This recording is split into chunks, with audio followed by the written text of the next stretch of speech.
उम्मीदों और अज़्म के साथ नए साल का आगाज हो गया। लाहौर में भी नए साल का जश्न भरपूर अंदाज में मनाया गया। रात 12 बजते ही शानदार आतिशबाजी के साथ साल 2023 को खुशामदीद कहा गया।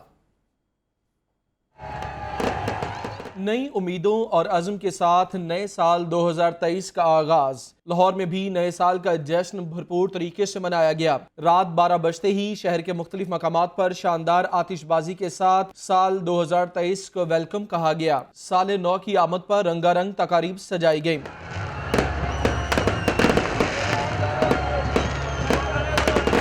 बहरिया टाउन लाहौर में जश्न की सबसे बड़ी तकरीब का एहतमाम किया गया, जहां शानदार आतिशबाजी की गई। आसमान रंगनूर की रोशनी से जगमगा उठा।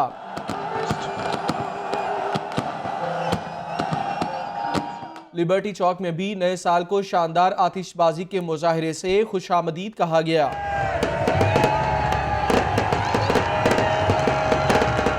2023 को वेलकम कहने के लिए अवाम मॉल रोड पर निकल आए और अपने अपने अंदाज में नए साल का जश्न मनाया। नए साल पर मंचलों ने बाइक्स पर रैलियां भी निकाली। वन व्हीलिंग और साइलेंसर निकालकर मोटर बाइक्स चलाने पर पुलिस ने मुतादिद गिरफ्तारियां भी की। वज़ीर आज़म शहबाज शरीफ के नए साल के हवाले से पैगाम की बात करेंगे। मासी के गमों को भुलाकर नए रोशन मुस्तकबिल का आगाज़ करेंगे। वज़ीर आज़म शहबाज शरीफ का नए साल पर पैगाम, कहा 2023 दुनिया से भूख जंग के खात्मे का साल होगा। इस साल नए साल में पाकिस्तान की मुआशी सूरत हाल में बेहतरी आएगी। मुल्क की हिफाजत और तामीर व तरक्की में खून पसीना एक करेंगे। वज़ीर आज़म शहबाज शरीफ ने नए साल के हवाले से अपने पैगाम में कहा कि 2023 में दुनिया से भूख को ख़त्म किया जाएगा, जंग के खात्मे का साल होगा। साथ ये भी कहा कि नए साल में पाकिस्तान की मुआशी सूरत हाल में बेहतरी आएगी। मुल्क की हिफाजत और तमीर व तरक्की में खून पसीना एक करेंगे। वज़ीर आज़म शहबाज शरीफ ने साल 2023 के मौके पर अपने पैगाम में कहा कि माजी के गमों को भुलाकर नए रोशन मुस्तकबिल का आगाज़ करेंगे। वज़ीर आज़म पाकिस्तान के बाद वज़ीर आला पंजाब की बात करेंगे। 2023 भी अवाम की फलाह बहबूद का मिशन जारी रखेंगे। वज़ीर आला पंजाब चौधरी परवेज़ इलाही का साल नौ पर पैगाम, कहा दुआ है कि नया साल वतन अजीज़ में मुआशी सियासी इस्तेहकाम और खुशहाली लाए। मासी से सबक सीख कर मुस्तकबिल में इस्लाह के अज़्म के साथ आगे बढ़ेंगे। वज़ीर आला पंजाब चौधरी परवेज़ इलाही के बारे में आपको बताएं कि उन्होंने भी वज़ीर आज़म शहबाज शरीफ की तरह साल नौ पर अपना पैगाम जारी किया। उन्होंने कहा कि 2023 में भी अवाम की फलाह बहबूद का मिशन जारी रखेंगे। वज़ीर आला चौधरी परवेज़ इलाही ने कहा दुआ है कि नया साल वतन अजीज़ में मुआशी सियासी इस्तेहकाम और खुशहाली लाए।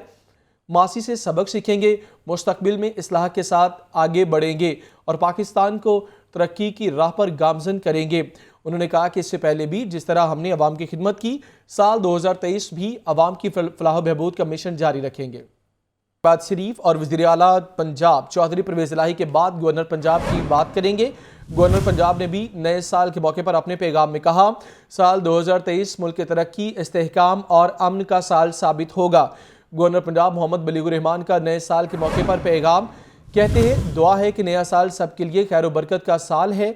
नए साल के आगाज़ पर अफवाज पाकिस्तान और सिक्योरिटी फोर्सेस के शहदा को भी खराज अकीदत पेश करते हैं। तमाम सियासी जमातें मुल्क की तरक्की और इस्तेहकाम में अपना किरदार अदा करें। उन्होंने कहा कि साल 2023 मुल्क की तरक्की, इस्तेहकाम और अमन का साल साबित हो। गवर्नर पंजाब मोहम्मद बलीगुर रहमान का नए साल के मौके पर पैगाम, मज़ीद ये कहा कि दुआ है कि नया साल सबके लिए खैर बरकत का साल हो।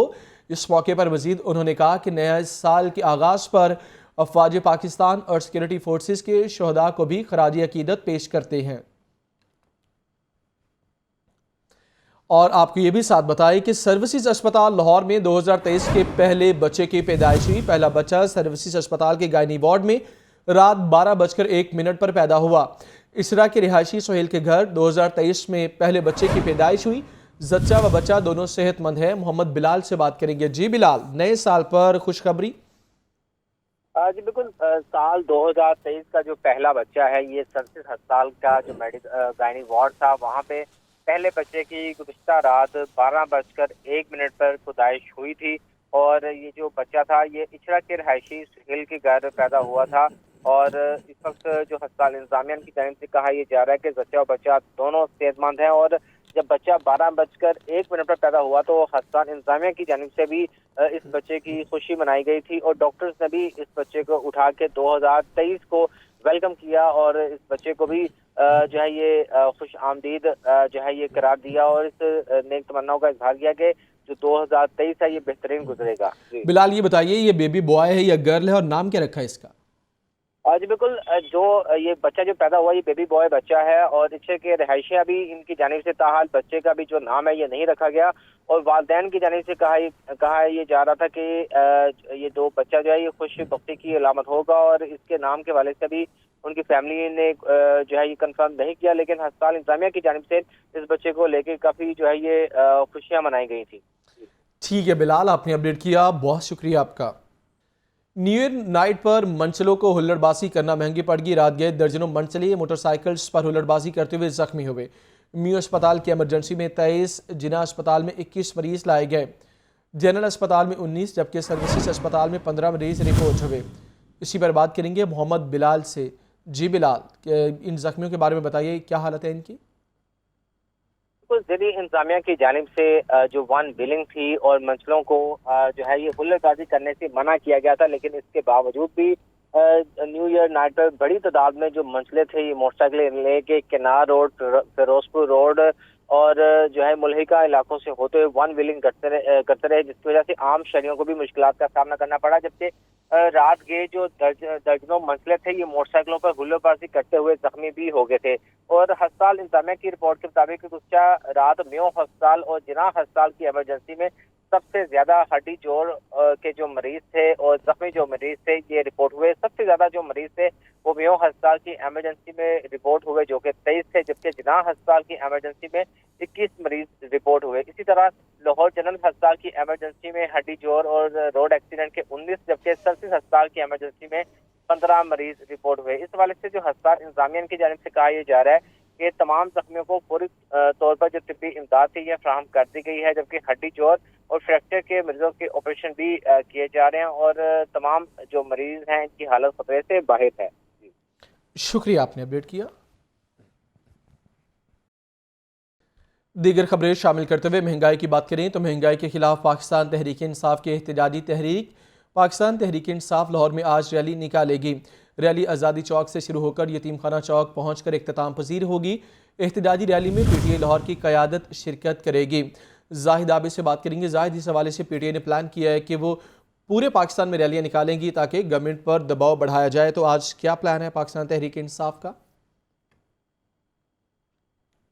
जी बिल्कुल, पाकिस्तान तहरीक इंसाफ की जानब से सड़कों पर एहतजाज का सिलसिला जारी है। इस मरतबा महंगाई के ख़िलाफ़ रैली निकाली जा रही है और इसमें 4 टाउन्स ऐसे हैं जो कि आज शिरकत करेंगे, जिसमें Ravi town, Samanabad town, Shalimar town और दातागंज बख्श टाउन की जो तंजीमें हैं वो शामिल होंगी और वो आज की रैली में शरीक होंगी। 1 बजे का वक्त दिया गया है। इस वक्त हम जो नुक्ता आगाज़ इनका बताया गया है फ़्लाई ओवर, आज़ादी फ़्लाई ओवर, वहाँ पर मौजूद हैं। यहाँ पर बैनर्स और पोस्टर तो लगे नज़र आ रहे हैं, लेकिन ताहाल कोई कारकुन यहाँ पर नज़र नहीं आ रहा इस रैली के लिए। गो कि 1 बजे का वक्त दिया गया है, लेकिन तंजीम के मुताबिक तकरीबन 2-3 बजे बाकायदा इस रैली का आगाज़ होगा और ये रैली यहाँ से जाती हुई सिविल सेक्रेटरीट के सामने से होती हुई MAO कॉलेज, चबुर्जी और यतीम खाना चौक पर इख्तिताम पजीर होगी। गो कि इस सिलसिले में मुल्क भर में मुख्तलिफ रैलीज़ का एहतमाम किया गया, ताहम आज लाहौर की बारी है और लाहौर में इस सिलसिले में आज रैली का एहतमाम किया गया, जिसमें मुकामी क़यादत शिरकत करेगी और अवाम जो है महंगाई के ख़िलाफ़ अपने जज्बात का इजहार करेगी। इस सिलसिले में बहुत ज़्यादा कोई पुरजोश अंदाज में ताहाल कोई चीज़ नज़र नहीं आ रही, जहाँ पर बैनर्स पोस्टर मौजूद हैं और नुक्ता आगाज़ पर इस वक्त तक कोई कारकुन हमें यहाँ पर नज़र नहीं आ रहा। ताहम तंजीमी अहदेदारान के मुताबिक जल्द ही यहाँ पर एक बड़ा तादाद में लोग जमा होंगे जो कि इस रैली में शिरकत करेंगे और महंगाई के ख़िलाफ़ अपना एहतजाज रजिस्टर्ड कराएँगे। जी तो जाहिद, ये भी बताइए कि इससे पहले भी जिस तरह इलेक्शन कराओ मुल्क बचाओ तहरीक का ऐलान किया गया था वो बीच में रही, उसको तो कंटिन्यू नहीं किया जा सका, तो अब दोबारा एक नई तहरीक महंगाई के नाम पर शुरू कर दी गई है। जी बिल्कुल इसी किस्म का सिलसिला नज़र आ रहा है। इससे पहले भी लाहौर शहर में भी इसी किस्म की एक रैली निकाली गई थी जो कि जेल रोड से भी शुरू हुई। मुख्तलिफ MPs की ज़िम्मेदारी लगाई गई थी कि वो अपने अपने हलकों में रैलीज़ निकालें, जिसका अहतमाम मुख्तलिफ MPs रोज़ाना की बुनियाद पर करते रहे। ताहम अब इसका सिलसिला दोबारा बढ़ा दिया गया है और इसे पूरे मुल्क में फैलाने का ऐलान किया गया है और महंगाई के ख़िलाफ़ रोज़ाना की बुनियाद पर एहतजाज हो रहे हैं। गो कि आज भी लाहौर में एहतजाज करने का ऐलान किया गया है। छुट्टी का रोज़ है और 1 बजे का वक्त दिया गया था, लेकिन ताहाल यहाँ पर कोई ऐसी सरगर्मी नज़र नहीं आ रही जिससे कोई रैली बहुत पुरजोश अंदाज में होने का इम्कान ज़ाहिर हो रहा हो। लेकिन तंजीम पुरज़्म है कि वो अपने तमाम जो अहदाफ हैं महंगाई के ख़िलाफ़ रैली से वो हुकूमत पर दबाव बढ़ाने के हवाले से वो हासिल करेंगे। और इस सिलसिले में जो तंजीमी अहदेदारान हैं उनकी तरफ से मुख्तलिफ बयानात ज़रूर नज़र आ रहे हैं, जारी किए जा रहे हैं, जिसमें कहा जा रहा है कि आज़ादी चौक से लेकर मुख्तलिफ रूट से होती हुई ये रैली यतीम खाना चौक पर इख्ताम पजीर होगी। ताहम बाज़ हल्के और बाज़ तंजीमी अहदेदारान इसे चुबुर्जी तक जाने का कह रहे हैं। ये भी अभी कन्फ्यूजन बरकरार है। लेकिन इस सिलसिले में जो हतमी रूट अब तक जारी किया गया है जनरल सेक्रेटरी लाहौर ज़ुबैर नियाज़ी की जानिब से, उसमें यही कहा गया कि आज़ादी चौक से लेकर यतीम खाना चौक तक इस रैली को निकाला जाएगा, जिसमें मुकामी क़यादत इन 4 टाउन्स की शिरकत करेगी और महंगाई के ख़िलाफ़ अवाम के जो जज्बात हैं उनकी क़यादत करते हुए हुकूमत तक इसका तमाम ऐलान पहुँचाया जाएगा ताकि महंगाई कम करने के लिए इक़दाम हो सकें। जी ठीक है जाहिद, आपने तफसीलन अपडेट किया, शुक्रिया आपका। महंगाई के जिन बेकाबू मोटरसाइकिल के पार्ट्स की कीमतों में गैर मामूली इजाफा, रोज़मर्रा इस्तेमाल होने वाले पार्ट्स आवाम की जेबों पर भारी, आम इस्तेमाल होने वाले लोकल पार्ट्स चंद हफ्तों में मज़ीद महंगे हो गए। अब्दुल कादिर से बात करेंगे। जी अब्दुल कादिर। हाँ जी बिल्कुल, अवामी सवारी कहलाने वाली मोटरसाइकिल की कीमतें तो आवाम की पहुंच से ही बाहर हो चुकी हैं, लेकिन जिन लोगों के पास मोटरसाइकिल है उसे मेंटेन रखना भी मुश्किल हो चुका हुआ है, क्योंकि मोटरसाइकिल के पार्ट्स जो हैं, जो कि रोज़मर्रा इस्तेमाल में आने वाले पार्ट्स जो हैं, उनकी कीमतें गैर मामूली तौर पर बढ़ चुकी हैं। अगर गुज़िश्ता 1-1.5 माह की बात की जाए तो ब्रेक लीवर जो हैं उसकी कीमत में 10 रुपये का इजाफा किया गया, 50 रुपये तक जो है फ़रोख्त किया जा रहा है। इसी तरह क्लच लीवर 10 रुपये महंगा करके 50 रुपये, किक 30 रुपये महंगी करके 180 रुपये कर दी गई है, ब्रेक शू 40 रुपये महंगा करके 140 रुपये, रेस केबल जो है या एक्सीलेटर केबल जो है वो 50 रुपये महंगी करके 150 रुपये, क्लच केबल 50 रुपये महंगी करके 150 रुपये। इसी तरह हेडलाइट की कीमत जो है 100 रुपये बढ़ाकर 350 रुपये कर दी गई है। और मडगार्ड जो हैं उनकी कीमतों में सबसे ज़्यादा इजाफा हुआ, 500 रुपये का इजाफा हुआ है। 1750 रुपये में मडगार्ड जो हैं वो मिल जाते थे, लेकिन अब मोटरसाइकिल के यही मडगार्ड जो हैं 2350 यानी कि 2350 रुपये तक पहुंच चुके हैं। हमारे साथ एक शहरी मौजूद है, इन्हीं से बात करते हैं। जी आप बताइएगा कि मोटरसाइकिल की कीमतों में तो इजाफा हुआ है, आम सारिफ मोटरसाइकिल नहीं खरीद सकता, लेकिन अब पार्ट्स भी महंगे हो रहे हैं। बिल्कुल, पार्ट्स के साथ जो सूरत हाल है ना, मिसाल के तौर पे हमें एक लीवर रास्ते में टूट जाता है तो हमें वो 100 रुपये में वो लीवर पड़ता है, यानी कि पहले पड़ता था 50 रुपये में, 60 रुपये में पड़ता था। अब वो फिटिंग डाल के मैकेनिक की मजदूरी डाल के पड़ता है 100 रुपये का। ऑयल है, इंजन ऑयल है, वो हमें 600 रुपये से कम नहीं डलता। पहले हम 1000 रुपये में ऑयल भी चेंज करवाते, फिल्टर भी चेंज कराते, साथ छोटे मोटे काम करवा लेते थे, ब्रेक शू वगैरह चेंज कराते। अब हमें ब्रेक शू, फिल्टर, ऑयल मॉबलर वगैरह चेंज कराने में हमें 1200-1300 दरकार होता है, ठीक है। और फिर भी उस क्वालिटी की चीज़ें हमें अपनी प्रोवाइड हो रही पाकिस्तान में। आज बिल्कुल आपने सारिफ की गुफ्तगू सुनी, इनका ये कहना है कि जब भी मोटरसाइकिल मैकेनिक के पास लेके जाएं तो पता चलता है कि पार्ट्स की कीमतों में इजाफा हो चुका हुआ है। सवारी ख़रीदना भी मुश्किल है और सवारी को रखना और चलाना भी अब मुश्किल से मुश्किल तर होता जा रहा है। जी शुक्रिया अब्दुल कादिर, आपने अपडेट किया। महंगाई की मजीद बात करें तो आपको ये बताएं कि अपना घर बनाना गरीब के लिए ख्वाब बन गया। महंगाई के तूफान ने तामीराती सामान को भी अपनी लपेट में ले लिया। चंद माह में तामीराती सामान की कीमतों में होशरुबा इजाफा हो गया। सलमान तारिक अपडेट करेंगे। जी सलमान।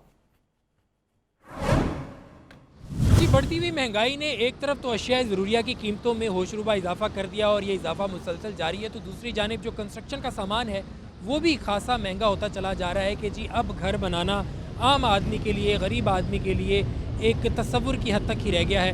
कंस्ट्रक्शन का सामान अगर उसकी बात करें, जो ईंट है वो 15.5 से 16 रुपये फ़ी ईंट इसकी कीमत जा पहुँची है, जो कि चंद माह पहले तक 13 से 14 रुपये थी। जबकि सीमेंट की बोरी की अगर बात करें तो वो 1050 रुपये से 1100 रुपये फ़ी बोरी सीमेंट की कीमत पहुंच चुकी है। इसी तरह जो रेत है वो भी महंगी हुई, इसी तरह जो बजरी है वो भी 100 रुपये फिट तक जा पहुंची। हमारे साथ शहरी मौजूद हैं, इस वक्त हम मैक्लोड रोड पर मौजूद हैं, कंस्ट्रक्शन के सामान की दुकानों के सामने ही। शहरियों से इस हवाले से बात करते हैं। ये महंगाई इतनी हो गई, इतनी महंगाई हो गई कि हद से ज़्यादा। गरीब आदमी तो अपना मकान नहीं बना सकता, गरीब आदमी कोई हांडी नहीं पका सकता, गरीब आदमी की जब बहुत मुश्किल हो गई है। ये घर बनाना कितना मुश्किल हो गया? हम किराए पे मकान रखा, हम किराया नहीं भर सके, हमारा सामान बाहर निकाल सके ना। हम रोटी 16 रुपये मिलती है ना, पहले रोटी सीमेंट 1400 का हो गया है। हम मकान नहीं बना सकते, मकान किराए पे नहीं रख सकते। भाईजान आप क्या कहेंगे? भाई महंगाई बहुत हो गई है, मजदूर की मजदूरी नहीं बढ़ रही, बिल्कुल हालात बहुत ख़राब है यहाँ पर। घर ऐसे ही है, बस मजदूरी करते हैं, वो घर में लग जाते हैं, कोई हालात नहीं है। अंकल जी आप क्या कहेंगे? सर महंगाई बहुत हो गई, 1050 रुपये की बोरी सीमेंट की और 16,000 रुपये की 1000 ईंट है। ये देखें कि गरीब आदमी कैसे अपना मकान बना सकता है, बच्चों की रिज़्क पूरा करे या अपना घर का मकान बनाए, क्या करे आदमी। सरिया कम से कम 270 रुपये किलो हो गया है। ये आपने गुफ्तगू सुनी है शहरियों की, बता रहे थे कि जी कंस्ट्रक्शन का सामान भी इतना महंगा हो गया कि अब घर जो है वो नहीं बनाया जा सकता, किराए के मकानों पे रह रहे हैं, लेकिन अब घर बनाना भी बहुत मुश्किल हो गया क्योंकि कंस्ट्रक्शन का सामान, ईंट, सरिया, बजरी, रेत, ये सभी जो है इनकी कीमतों में होशरुबा इजाफा हुआ है, जिसकी वजह से अब जो है वो घर बनाना मुमकिन नहीं रहा। जी शुक्रिया, आपने अपडेट किया। इलेक्ट्रिक चूल्हों की कीमतें भी आसमान से बातें करने लगी। कीमतों में 300 से 700 रुपये तक का इजाफा कर दिया गया। इसी पर बात करेंगे सामिया सईद से। जी सामिया। हाँ जी बिल्कुल, सर्दी की शिद्दत में इजाफे के साथ ही बिजली के जो हीटर्स हैं और चूल्हों की कीमतें जो हैं उनकी में भी इजाफा हो गया है। जैसे जैसे मौसम बदल रहा है, लोगों को जो है वो ज़रूरत होती है बिजली के हीटर्स की और चूल्हों की, लेकिन जो आम आवाम है वो उनकी पहुंच से अब दूर हो चुके हैं। अगर बात की जाए इनकी कीमतों की तो 2 ट्यूब वाला जो हीटर है वो इस वक्त मार्केट में 1000 रुपये का मिल रहा है, जबकि छोटे साइज़ का जो फ़ैन हीटर है उसकी कीमत जो है वो 3000 रुपये तक पहुँच गई है। इसी तरह ही अगर बड़े साइज़ फ़ैन हीटर की बात की जाए तो वो 6000 रुपये तक इस वक्त मार्केट में फ़रोख्त हो रहा है। और अगर बात की जाए चूल्हों की तो छोटे साइज़ का जो चूल्हा है उसकी जो कीमत है वो 1500 से लेके 1800 रुपये तक है। सर्दी की शिद्दत में जैसे ही इजाफा होता है इनकी कीमतों में भी इजाफा हो जाता है। हमारे साथ यहाँ पे कुछ शहरी मौजूद हैं, इनसे बात करते हैं। असल में बिजली के यूनिट इतने महंगे हैं, बच्चे तो घर में कहते हैं, मेरी बेटी भी कहती है, बेटा भी कहता है बाबा हीटर लेके आएँ, लेकिन हम हीटर तो चलें मुश्किल से ख़रीद भी लें, लेकिन हम बिजली अफोर्ड नहीं कर सकते। बिजली का बिल इतना ज़्यादा आता है। गर्मियों में हमें एसी की ज़रूरत पड़ती है, सर्दियों में हमें हीटर की ज़रूरत पड़ती है, लेकिन घर वाले कहते तो हैं गैस आती नहीं है, गैस के हीटर हम चला नहीं सकते। बिजली के हीटर अगर हम चलाते हैं तो हमें यूनिट बहुत महंगे पड़ते हैं, तो वो हमारी जेब पे बहुत भारी होते हैं। तो हमने स्कूल में बच्चों की फ़ीसें भी देनी होती है, एकेडमी की फ़ीस भी देनी होती है, रिक्शे वालों को भी देना होता है, घर का किराया भी देना होता है। तो बिजली के यूनिट जो है ना वो बहुत महंगे हैं। और सर्दी में भी आजकल लोड शेडिंग हो रही है। अभी मैं घर से आया हूँ तो बिजली नहीं थी, मैंने मोबाइल टॉर्च जला के जो है ना नाश्ता किया है। और गैस आती नहीं है, और बाज़ार से जो सिलेंडर हम भरवाते हैं वो 210 रुपये किलो गैस मिल रही है, वो हमारी पहुंच से बहुत बाहर है। जी बिल्कुल, जैसा कि आपने सुना कि जो आवाम है वो कहते हैं हमारे लिए ये चीज़ें ख़रीदना अब हमारी पहुंच से बहुत बाहर हो गई हैं। 2022 गुजर गया लेकिन महंगाई के जिन पर अभी भी काबू ना पा सका। वफाकी वज़ीर राना मुबशर इकबाल मीडिया से गुफ्तगू कर रहे हैं। अपना बहुत ज़्यादा मशकूर हूँ कि जिन्होंने हमें इज़्ज़त दी और इस मुकाम पे पहुँचाया, और आज हम इनके सामने हैं। और इस मौका पे मैं आपसे ये बात करना चाहता हूँ कि 5 साल, पौने 4 साल, इन 5 सालों में जो गुजरे हैं ये मुल्क को तबाही के दाने पे ले गए हैं पीटीआई वाले। इन्होंने मुल्क को यहाँ पे बेरोज़गारी कर दी है। इन्होंने वादा किया था 50 लाख घरों का, एक घर नहीं बनाया। इन्होंने 50 करोड़ नौकरियों का दावा किया था, 1 करोड़ नौकरियों का दावा किया था, एक नौकरी नहीं दी। इन्होंने ग्रीन पासपोर्ट की इज्जत का दावा किया था, वो नहीं पूरा किया। इन्होंने मनारे पाकिस्तान के नीचे खड़े होके इस पाकिस्तानी अवाम से अहद किया था कि हम पाकिस्तान की तकदीर बदलेंगे। मेरे पास माशी टीम है जिसमें 200 बंदे शामिल हैं और मैं मुल्क को सीधी ट्रैक पे डाल दूंगा। और सारा कुछ उसके बरक्स हुआ। जब मियाँ मोहम्मद नवाज शरीफ की हुकूमत थी और उनके साथ वज़ीर आज़म शहबाज शरीफ साहब दिन रात मेहनत कर रहे थे, तो उन्होंने लाहौर से पेशावर तक मोटरवे बनाई। फिर हमारे दौर में ये लाहौर से सखर तक और बीच में जो पैच रह गया था सखर से हैदराबाद तक, वो भी अब वज़ीर आज़म शहबाज शरीफ साहब ने शुरू करवाया। जैसे लवारी टनल जो 50 साल से चीज़ें पीछे पड़ी हुई थी उनको भी मुकम्मल किया। सवात को चले जाएं, मोटरवेज़ के जाल, खैबर पख्तूनख्वा में चले जाएं, मोटरवे के जाल, आप इधर चले जाएं बलोचिस्तान में गवादर पोर्ट की बुनियाद रखी। अगर गवादर पोर्ट को कंटिन्यू होने दिया जाता, उसको पाया तकमील तक पहुंचाया जाता, तो हमें IMF की ज़रूरत नहीं होनी थी। तो नवाज शरीफ सी पैक भी लेके आया और शहबाज शरीफ साहब ने दिन रात मेहनत करके जो 2013 में हमें अंधेरे मिले थे, इस मुल्क को अंधेरों से निकाल कर अजालों की तरफ लेके गए और मुल्क जो है अंधेरों से निकल के अजालों की तरफ गया। पहले हमारे पास 16,000 मेगावाट बिजली थी और नवाज शरीफ की क़यादत में शहबाज शरीफ साहब ने और उनकी टीम ने दिन रात मेहनत की और 11,000 मेगावाट बिजली नेशनल ग्रिड में शामिल की। और जब हमारी हुकूमत 2013 में, उसके साथ 2016 में IMF ने मुआदा किया था कि अब आपको हमारे साथ कोई मुआदा करने की ज़रूरत नहीं है, आप खुद कफ़ील हो गए हैं, आपको अब कर्ज़ों की ज़रूरत नहीं है, आप आगे निकल गए हैं, आपका ग्रोथ का रेट है वो काफ़ी अप हो चुका है, 5.8 है। तो सुरखरू हो चुके थे, हमें कर्जे लेने की ज़रूरत नहीं थी। लेकिन इस नलायक नकट्टू अनाड़ी ने फिर वो जो ग्रोथ थी वो नेगेटिव में, माइनस में गई। तो ये क्या, कौन सा नया इसने पाकिस्तान दिया है? कौन सा सुनामी लेके आया? भूख का सुनामी लेके आया है, लोगों को रोज़गार नहीं मिल रहा, हर जगह पे कैद पड़ा हुआ है। लेकिन अब हमारी हुकूमत आई है, हम आए हैं, हमें ये फ्लड में जो एरियाज तबाह हो गए, हम उनको भी इंशाल्लाह सारा कुछ डेवलपमेंट का आगाज़ और उधर घर भी बनाए जा रहे हैं, हम मुल्क को आगे लेके चलेंगे। थोड़ा वक्त लगेगा सीधा ट्रैक करते, इतने बड़े खड्डे खोद गया है हमारी मीशत के आगे कि उनको फिल करने में टाइम लगेगा। लेकिन अगर हम ये इस लोग कहते हैं आप क्यों आ गए अपना हुकूमत में, आपको पता था इतने बदहाली है, लेकिन हमने सियासत को नहीं देखा, हमने रियासत को देखा है। हम मुल्क बचाने के लिए, मुल्क को आगे ले जाने के लिए, तरक्की की राह पे गामजन करने के लिए, तरक्की की राह पे गामजन करने के लिए ये सारा कुछ दिया। अल्लाह के फजल से जब भी तरक्की का नाम आएगा, नून लीग का आएगा, हम दिन रात मेहनत करके इस मुल्क को आगे लेके जाएंगे, खुद को फील करेंगे। दीगर खबरें शामिल करते हुए आपको बताएं कि Lahore board employees welfare association के इलेक्शन में प्याम ग्रुप का क्लीन स्वीप। प्याम ग्रुप के आरिफ गुज्जर सदर मुंतखब, असलम गुज्जर को शिकस्त का सामना। आरिफ गुज्जर ने 408 और असलम गुज्जर ने 334 वोट हासिल किए। मलिक इरफान सीनियर नायब सदर और सैयद महमूद नायब सदर की सीट पर फातेह करार। जनरल सेक्रेटरी की सीट पर शबीर डोगर 415 वोट लेकर फातेह करार पाए। आतिफ परवेज से बात करेंगे। जी आतिफ।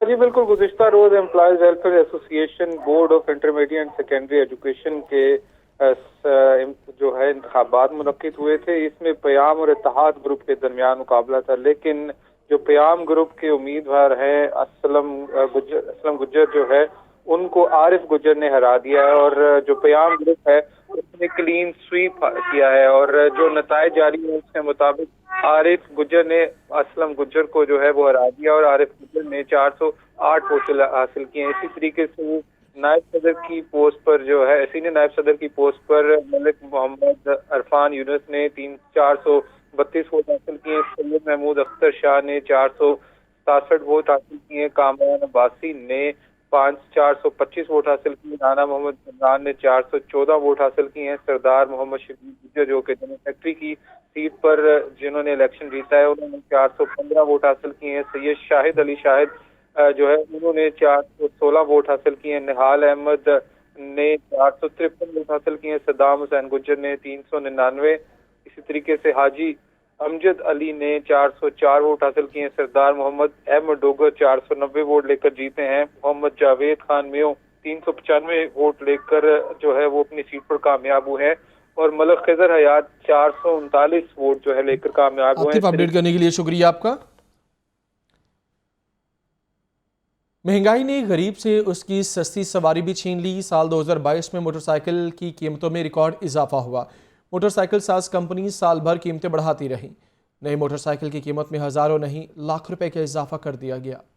साल 2022 में मोटरसाइकिल साज कंपनियों ने कीमतों में इजाफे की रेस लगाए रखी। होंडा, यामाहा और सुजुकी कंपनी ने अपने तमाम मॉडल्स के दाम बढ़ाए। होंडा कंपनी की 70 सीसी मोटरसाइकिल की कीमत 1 जनवरी 2022 को 94,900 रुपए थी, जो कि 26,600 रुपए इजाफे के साथ 1,21,500 रुपए हो गई। होंडा 125 मोटरसाइकिल की कीमत 1,52,000 रुपए थी, जो बाद में 33,400 रुपए इजाफे के साथ 1,85,900 रुपए मुकर्रर हुई। सुजुकी कंपनी ने भी अपने दाम में मनमाना इजाफा किया। सुजुकी कंपनी ने GD 110 की कीमत में 40,000 रुपए का इजाफा किया, जिसके बाद मोटरसाइकिल की नई कीमत 2,44,000 रुपए मुकर्रर की गई। इसी तरह सुजुकी ने अपने मॉडल GS 150 SE की कीमत 34,000 रुपए बढ़ाकर 2,66,000 रुपए मुकर्रर की। सबसे ज्यादा यामाहा की जानिब से कीमतों में इजाफा किया गया। 1 जनवरी को यामाहा YBR 125 की कीमत 2,11,000 रुपए थी, जो बाद में 1,25,000 रुपए इजाफे के साथ 3,36,000 रुपए की हो गई। यामाहा YBR 125G 2,20,000 रुपए से बढ़कर 3,49,500 रुपए की कर दी गई।